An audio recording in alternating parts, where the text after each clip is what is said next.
Bienvenue à notre cinquième et dernier dimanche de Carême cette année.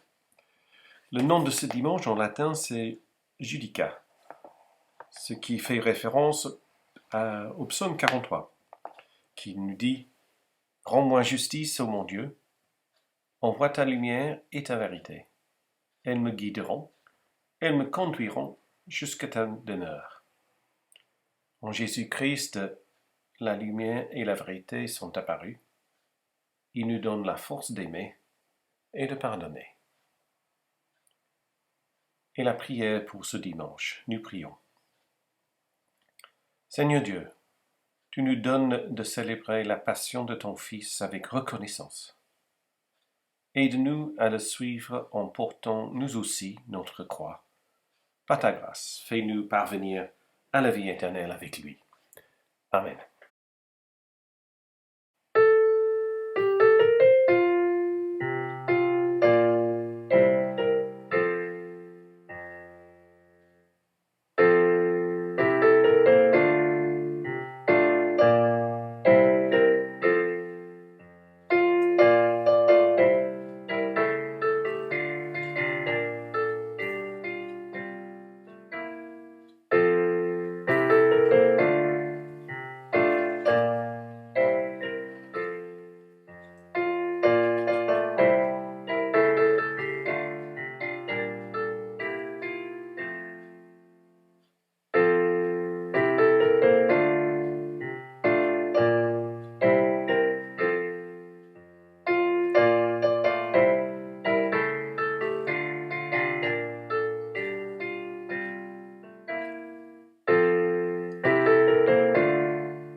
Seigneur mon Dieu, depuis toujours, tu chemines avec moi. Tu es l'ami de mes jours de soleil et de mes nuits de brouillard. Toi, jamais tu ne m'abandonnes. Tu es la lumière qui m'éclaire, même au cœur des ténèbres. Tu es la source qui rafraîchit, qui coule en moi et me redonne vie.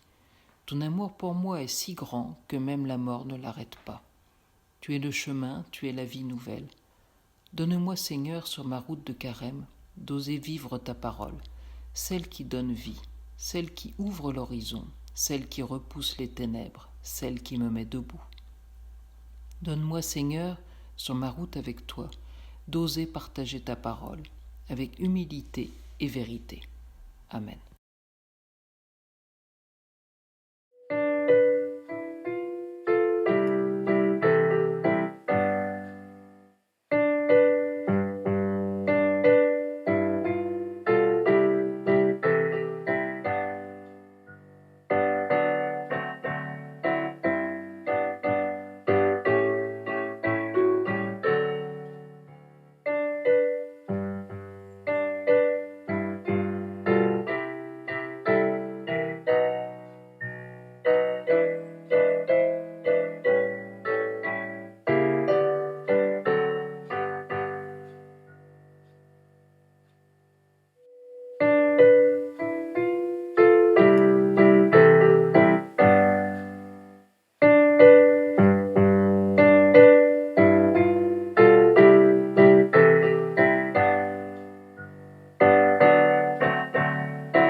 Devant ta croix, Seigneur, nous t'écoutons. Seigneur Jésus, sur la croix, tu as dit, « Père, pardonne-leur, car ils ne savent pas ce qu'ils font. » Ne nous juge pas sur ce que nous faisons, mais donne-nous ton pardon. Seigneur Jésus, sur ta croix, tu as dit à Jean, « Voici ta mère », et à ta mère, « Femme, voici ton fils. » Qu'au jour de ton absence, nous trouvions en notre prochain réconfort et trace de ta présence. Seigneur Jésus, sur ta croix, tu as crié, « Mon Dieu, pourquoi tu m'as abandonné ?» Donne-nous au jour d'épreuve et de solitude une foi solide, capable de supporter le silence de notre Dieu. Seigneur Jésus, sur ta croix, tu as dit, « J'ai soif. » Rappelle-nous que si nous traversons un désert, nous trouvons en toi la source de la vie. Seigneur Jésus, sur ta croix tu as écrit « Tout est achevé ». Accorde-nous la force de rester fidèle à ton appel jusqu'à la mort. Seigneur Jésus, sur ta croix tu as dit « Père, je remets mon esprit entre tes mains. Apprends-nous à nous abandonner totalement à toi notre Dieu et à donner notre vie à cause de l'Évangile. Car tu es grâce et pardon. Loué sois-tu. Amen.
Ézéchiel chapitre 37, versets 1 à 14. La main de l'Éternel fut sur moi, et l'Éternel me transporta en esprit, et me déposa dans le milieu d'une vallée remplie d'ossements. Il me fit passer auprès d'eux tout autour, et voici, ils étaient fort nombreux à la surface de la vallée, et ils étaient complètement secs. Il me dit, « Fils de l'homme, ces eaux pourront-ils revivre ?» Je répondis, « Seigneur éternel, tu le sais. » Il me dit, « Prophétise sur ces eaux, et dis-leur, ossements desséchés, écoutez la parole de l'Éternel. Ainsi parle le Seigneur l'Éternel à ces eaux. Voici, je vais faire entrer en vous un esprit, et vous vivrez. Je vous donnerai des nerfs, je ferai croître sur vous de la chair, je vous couvrirai de peau, je mettrai en vous un esprit, et vous vivrez. Et vous saurez que je suis l'Éternel. Je prophétisais selon l'ordre que j'avais reçu. Et comme je prophétisais, il y eut un bruit, et voici il se fit un mouvement, et les eaux s'approchèrent les uns des autres. Je regardai, et voici, il leur vint des nerfs, la chair crut, et la peau les couvrit par-dessus. Mais il n'y avait point en eux d'esprit. Il me dit, prophétise et parle à l'esprit. Prophétise, fils de l'homme, et dis à l'esprit, ainsi parle le Seigneur l'Éternel. Esprit, viens des quatre vents, souffle sur ces morts, et qu'ils revivent. Je prophétisais selon l'ordre qu'il m'avait donné, et l'Esprit entra en eux, et ils reprirent vie. et ils se tinrent sur leurs pieds. C'était une armée nombreuse, très nombreuse. Il me dit, Fils de l'homme, ces eaux, c'est toute la maison d'Israël. Voici, ils disent, nos eaux sont desséchées, notre espérance est détruite, nous sommes perdus. Prophétise donc et dis-leur, ainsi parle le Seigneur l'Éternel, voici j'ouvrirai vos sépulcres, je vous ferai sortir de vos sépulcres, ô mon peuple, et je vous ramènerai dans le pays d'Israël. Et vous saurez que je suis l'Éternel lorsque j'ouvrirai vos sépulcres et que je vous ferai sortir de vos sépulcres, ô mon peuple. Je mettrai mon esprit en vous et vous vivrez. Je vous rétablirai dans votre pays et vous saurez que moi, l'Éternel, j'ai parlé et agi, dit l'Éternel.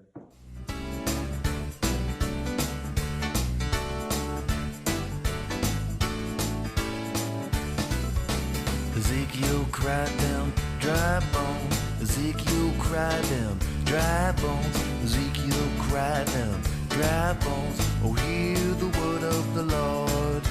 The foot bone connected to the leg bone, the leg bone connected to the knee bone, knee bone connected to the thigh bone, thigh bone connected to the backbone, backbone connected to the neck bone, neck bone connected to the head bone. oh, hear the word of the Lord. Them bones gonna Man, them walk around. bones is walking. Them bones gonna They walk just around. walking around. Them bones gonna walk around. Oh, hear the word of the Lord.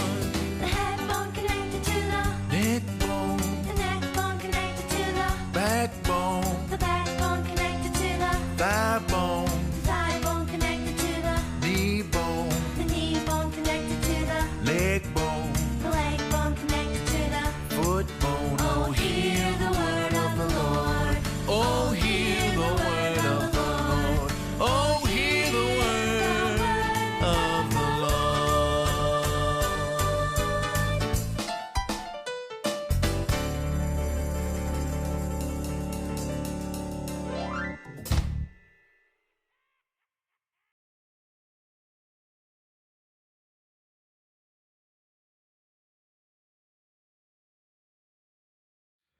Jean chapitre 11, versets 17 à 27 et 38 à 44. À son arrivée, Jésus trouva que Lazare était déjà depuis 4 jours dans le tombeau. Or, Béthanie était près de Jérusalem, à 15 stades environ. Beaucoup de Juifs étaient venus vers Marthe et Marie pour les consoler au sujet de leur frère. Lorsque Marthe apprit que Jésus arrivait, elle alla à sa rencontre, tandis que Marie restait assise à la maison. Marthe dit à Jésus, « Seigneur, si tu avais été ici, mon frère ne serait pas mort. Mais maintenant même, je sais que tout ce que tu demanderas à Dieu, Dieu te le donnera. » Jésus lui dit, « Ton frère ressuscitera. » « Je sais, lui répondit Marthe, qu'il ressuscitera à la résurrection, au dernier jour. » Jésus lui dit, « Moi, je suis la résurrection et la vie. Celui qui croit en moi vivra, quand même il serait mort.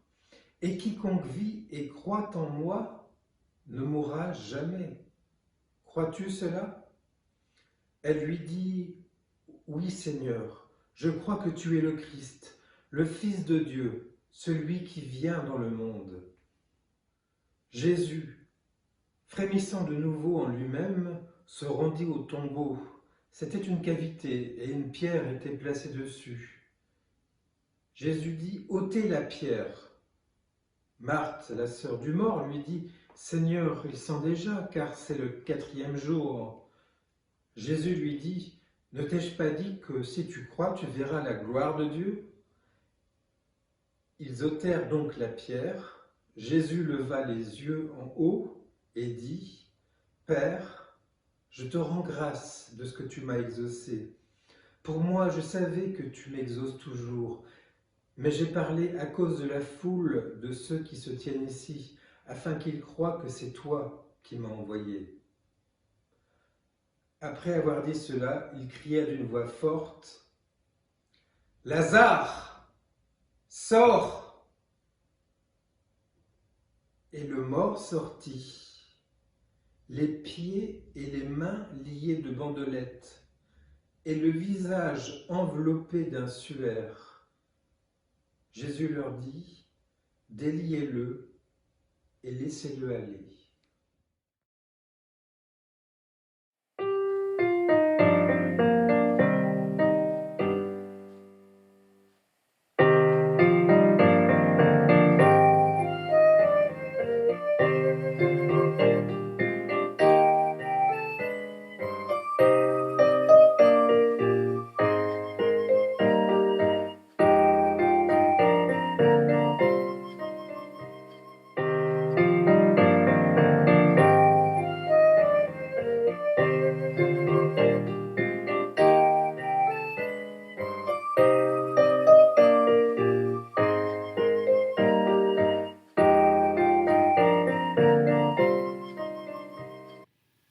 C'est une histoire extraordinaire, cette histoire d'Ézéchiel avec les ossements dans cette vallée.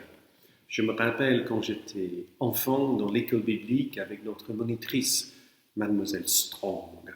Elle était douée pour donner des détails, pour inclure les enfants, surtout les garçons, dans les histoires de l'Ancien Testament. Elle parlait des détails dans cette histoire et je me rappelle très bien les tendons, les muscles, la peau et tous les os. Et puis à la fin de notre séance, on a chanté cette chanson qu'on vient de voir sur l'écran, Them Bones. Ailleurs, je pensais toujours que cette histoire ferait un incroyable film d'action avec Ézéchiel dans le rôle d'un super-héros pour sauver la vallée dévastée par la mort. Les images sont là, oui. Mais aussi, il y a une profonde réflexion théologique inclue dans ce texte, qui commence avec la question d'anthropologie théologique. Donc, c'est-à-dire, qu'est-ce qui constitue l'humain?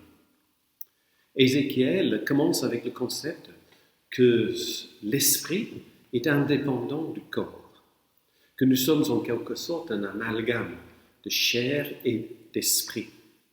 Et si un jour la chair disparaissait, il restera quelque part notre esprit ou notre âme.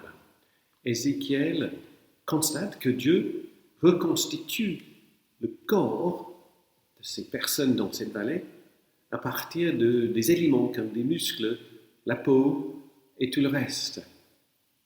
Et Ézéchiel déclare à ce moment-là, mais il n'y a pas de vie en eux, pas de roi, pas de souffle de vie, pas de roi, c'est le mot en hébreu.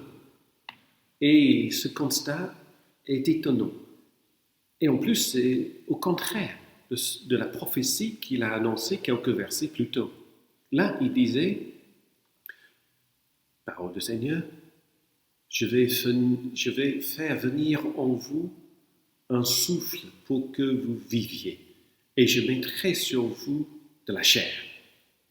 Dans la prophétie, il y a d'abord le souffle et après la restauration physique. Mais dans les faits, les corps sont constitués avant de recevoir le souffle. Ça peut être intéressant. Je ne sais pas si c'est essentiel à la compréhension du texte, mais en tout cas, ce petit détail m'a intrigué. Roi, ce mot on avait déjà rencontré dans les textes bibliques au moment de la création, car l'Esprit de Dieu planait à la surface des eaux. Et plus tard, dans le 2e chapitre de Genèse, au moment de la création de l'humain, Dieu insouffle dans ses narines l'haleine de la vie. Et le mot haleine, là, c'est aussi le même mot, roi. Donc, l'humain n'est pas plus qu'un tas de poussière ou une glèbe, dit Chouraqui dans sa traduction. Une fois qu'il reçoit le souffle, l'humain vit. Ce même souffle, ailleurs dans le texte biblique, C'est cet ouragan qui vient violemment sur la maison dans les Actes des Apôtres, qui pousse où il veut, dit Jean à Nicodème. Ou encore, c'est une brise légère d'été, à peine sentie dans l'oreille d'Élie sur le mont Horeb. Tout ça pour dire que la matière ne vit pas sans le souffle divin. Ici, dans ce texte, nous ne sommes pas au commencement des choses, à la création du monde, mais nous sommes au commencement d'une chose, donc c'est-à-dire la renaissance de la nation d'Israël. Ézéchiel parle à ceux et à celles qui sont loin de leur terre, qui ont vu leur maison détruite et qui ne sont pas dans leur patrie. Il parle à ceux et celles qui ont connu un bouleversement dramatique dans leur vie. Tout ce qui semblait solide, acquis, sûr, n'est plus. Ils sont les témoins de la destruction massive de leur mode de vie. Et ils ont vécu des années, pas quelques semaines, quelques jours, comme nous, en attendant. Qu'est-ce qu'ils attendent? Ils attendent quoi? Ils attendaient peut-être un retour à la vie comme avant. Ils attendaient peut-être de se réveiller un beau matin, comme on sort d'un mauvais rêve ou d'un cauchemar, et que tout ça n'était pas vrai. Ils attendaient peut-être de devoir vivre encore des années dans un état de no man's land, où ils attendaient de ne jamais pouvoir revenir, de ne jamais pouvoir reprendre le cours de leur vie. Et toutes ces angoisses, ils sont les nôtres aujourd'hui, de degrés différents, certes.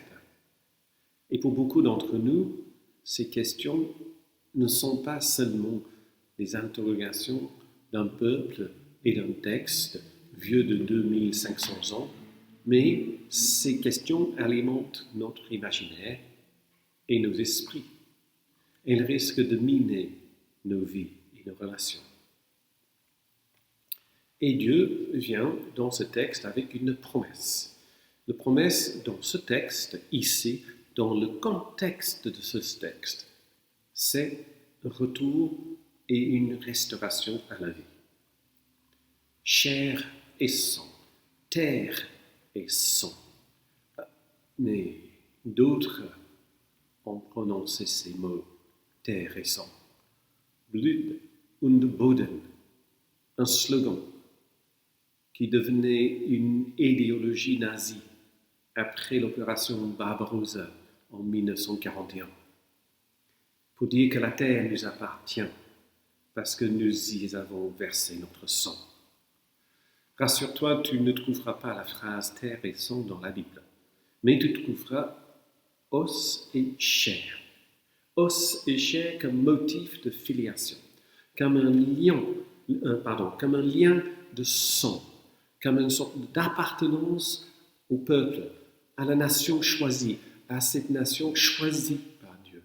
Ézéchiel ici joue avec une déclaration nationaliste. Certes, pour redonner espoir à son peuple, mais nous savons que le nationalisme est toujours présent et que c'est une force puissante dans les affaires de ce monde, dans nos États. Et que le nationalisme, ce sentiment de vouloir appartenir et de savoir appartenir à un groupe précis n'est jamais loin. C'est juste sous la surface de nos vies de tous les jours. Aujourd'hui, en sortant de chez nous, en allant au supermarché, nous nous regardons les uns et les autres. Parfois, ou même souvent, avec méfiance ou suspicion. Et on nous dit de faire confiance uniquement à celles et ceux qui sont d'eau de tes os et chair de ta chair. C'est pour cela qu'il me semble que c'est essentiel dans ce passage, cette activité de l'esprit, Parce que ça me dit que Dieu est en train de réaliser quelque chose au-delà de ce que nous pouvons faire nous-mêmes. Dieu, après tout, n'est pas constitué de ces os et de cette chair. Et quand l'Esprit de Dieu plane, la vie apparaît. La Pentecôte. La Pentecôte, ces hommes et ces femmes, remplis de l'Esprit. Et remplis de l'Esprit, ils commençaient à parler d'autres langues. Ceux et celles qui étaient remplis de l'Esprit ne se sont pas ligués ensemble pour persécuter ou pour rejeter ou pour regarder les autres qui ne parlaient pas d'autres langues. Au contraire, ils ont reçu le don de témoigner de l'Évangile au monde entier. Alors quel est cet Évangile que l'Esprit nous donne? Nous regardons Jésus. Dans l'Évangile de Luc, Jésus commence sa mission à Nazareth. Et là, on lui donne le rouleau de prophète Ésaïe. Et il lit: L'Esprit de Dieu est sur moi, parce qu'il m'a conféré l'onction pour annoncer la bonne nouvelle aux pauvres, proclamer aux captifs la libération et aux aveugles le retour à la vie. Pour Jean, l'évangéliste, la mission de Jésus est de redonner la vie. Là, dans notre passage de Lazare, que Alexis a lu tout à l'heure, ce n'est pas une question d'une résurrection, mais plutôt un don de la vie qui renaît du domaine de la mort. Et cette mission que Jésus a reçue, il la passe à nous. Va, il dit. Et toi aussi, fais de même.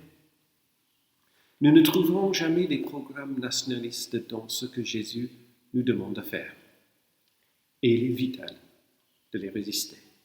Vital pour notre société, pour notre communauté, pour notre vivre ensemble, vital pour notre Église. Trop souvent, ces mouvements sont entrés et ont pris les manteaux de christianisme. Mais là, ils ne font que prononcer le nom du Seigneur à tort. Ce chemin dangereux nous conduit uniquement dans les vallées des ossements desséchés, là où il n'y a que la mort. Sang et terre, os et chair, nous dit que la matière est sans vie. Il n'y a pas de vie sans le souffle divin. Nous oublions trop souvent et trop facilement qu'il n'y a pas d'autre vie qu'à la vie en Dieu. Et c'est cet esprit-là qui a pris possession de ces hommes et ces femmes enfermés dans la pièce à la Pentecôte. Cet esprit les a transformés en international, au-delà des barrières de langue, de sexe, de culture, pour devenir un mouvement qui ne connaissait pas de frontières. Le monde ne les a pas compris et le monde continue à penser que ce mouvement n'est autre que l'effet d'avoir trop lu. Le monde a toujours du mal pour comprendre le mouvement de l'Esprit de Dieu. Le monde a peur parce que l'Esprit est contre-culture.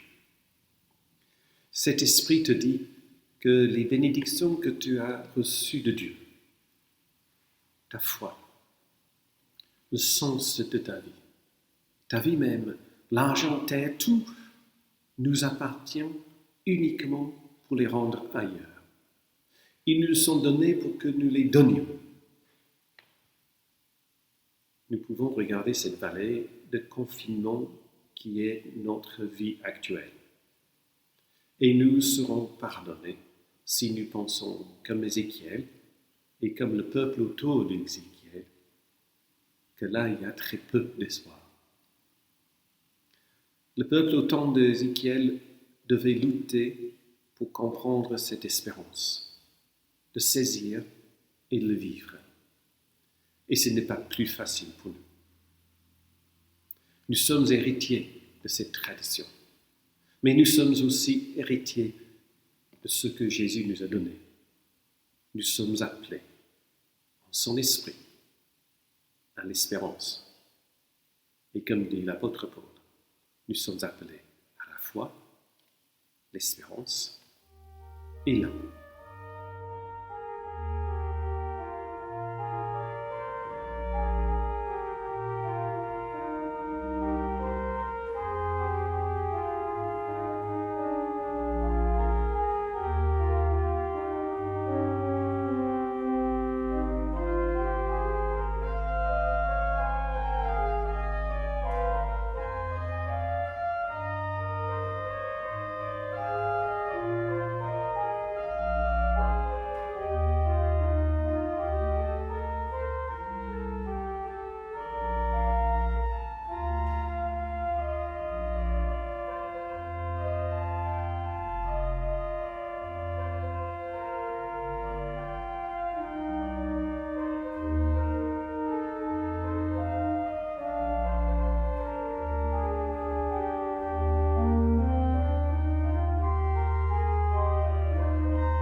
Nous ne sommes pas seuls. Nous vivons dans le monde qui appartient à Dieu. Nous croyons que Dieu a créé, il continue à créer, qu'il est venu en Jésus, vrai homme, pour apporter la réconciliation et le renouveau, qu'il œuvre en nous par son esprit. Nous avons confiance en lui. Il nous appelle à être son Église, pour célébrer sa présence, pour aimer et servir autrui, pour rechercher la justice et résister au mal. Nous proclamons son royaume, dans la vie, dans la mort, dans la vie après la mort, il est avec nous. Nous ne sommes pas seuls. Nous croyons en Dieu. Amen.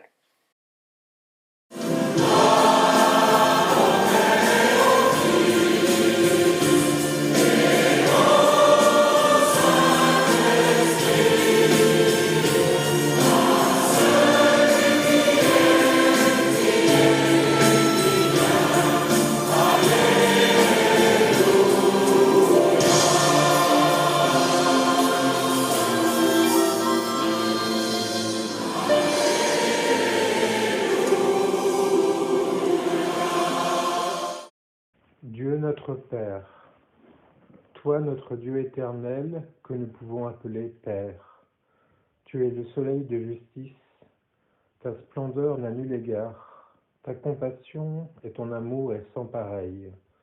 Nous te prions pour ceux qui ont vu la mort de près, ne les abandonne pas face au destin, mais demeure leur espérance, leur joie de vivre de chaque jour. Jésus le Christ, agneau de Dieu, tu es la résurrection et la vie. Nous te prions pour ceux qui ont soif de vivre, pour ceux qui recherchent la vérité, pour ceux qui n'ont pas ou plus de sens dans leur vie. Ne les abandonne pas face à la tristesse, ou au désespoir, ou à la résignation, ou à l'insensibilité, mais demeure, ô Christ, leur espérance. Esprit Saint, tu es le souffle de Dieu, l'Esprit qui demeure en Christ. Nous te prions pour ceux qui sont en proie au doute, sur la présence et la bonté de Dieu, sur la résurrection de Jésus et ses miracles comme celui de Lazare. Ne les abandonne pas face aux puissances de ce monde, mais demeure réellement leur espérance.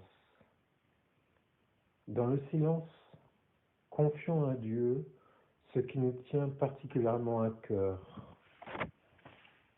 Dans nos prières, nous te confions la maladie, ceux touchés par la pandémie actuelle, nous te prions pour leurs proches, nous te prions aussi pour les soignants. Nous te confions aussi ceux qui ont eu la difficulté à vivre le confinement, la solitude. Dans le silence, donc, confions à Dieu pendant ces instants ce qui nous tient particulièrement à cœur.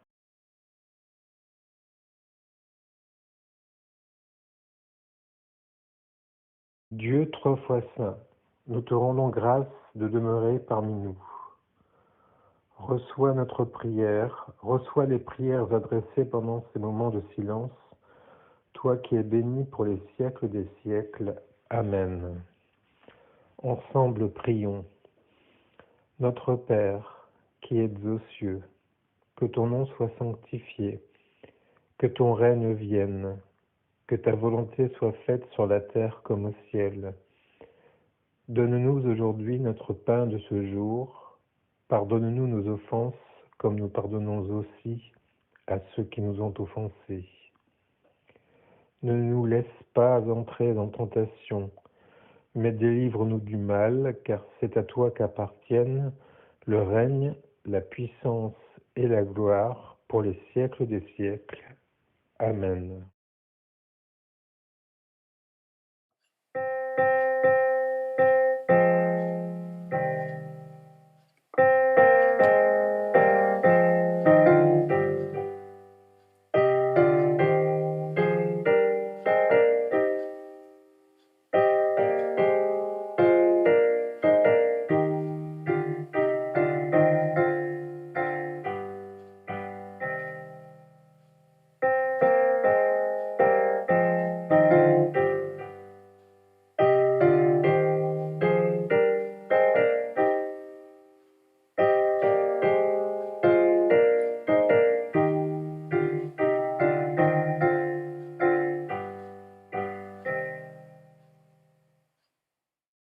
Que l'amour de Jésus-Christ, notre lumière, vous accompagne et que cette même lumière vous rend vous-même rayonnant.